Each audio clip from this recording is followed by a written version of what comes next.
శ్రీకృష్ణుడు పాలించిన ద్వారకా నగరం ఇప్పుడు సముద్రంలో దాగి ఉంది.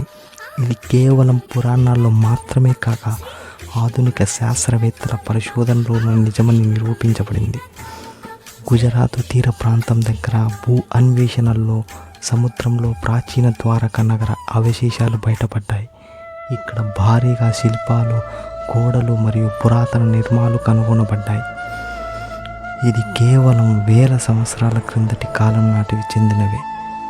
ద్వారక గురించి భాగవతం, మహాభారతం, హరివంశ పురాణాల వంటి గాథల్లో విపులంగా పేర్కొనబడింది. శ్రీకృష్ణుడు స్వర్గారోహణ తర్వాత ద్వారక నగర సముద్రంలో కలిసిపోయిందని పురాణాలు చెబుతున్నాయి. 1980లో మెరైన్ ఆర్కియాలజీ విభాగం మొట్టమొదటిసారిగా ద్వారకా శేషాలు కనుగొంది. సముద్ర గర్భంలో కనిపించిన నిర్మాణ శైలి ద్వారకా పురాణంతో 100% పోలిక చూపిస్తుంది. ఇది ప్రపంచంలోని ప్రాచీన నీట మునిగిన నగరాల్లో ఒకటిగా గుర్తింపు పొందింది.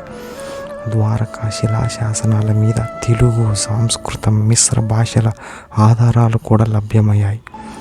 శాస్త్రీయ పరిశోధనల ప్రకారం ద్వారకా నగరం సుమారు 9000 ఏళ్ల క్రిందట సముద్రంలో మునిగిందని అంచనా. ఇది కేవలం మిథకం కాదు, మన భారతీయ సంస్కృతికి గర్వించదగ్గ నిజమైన చరిత్ర.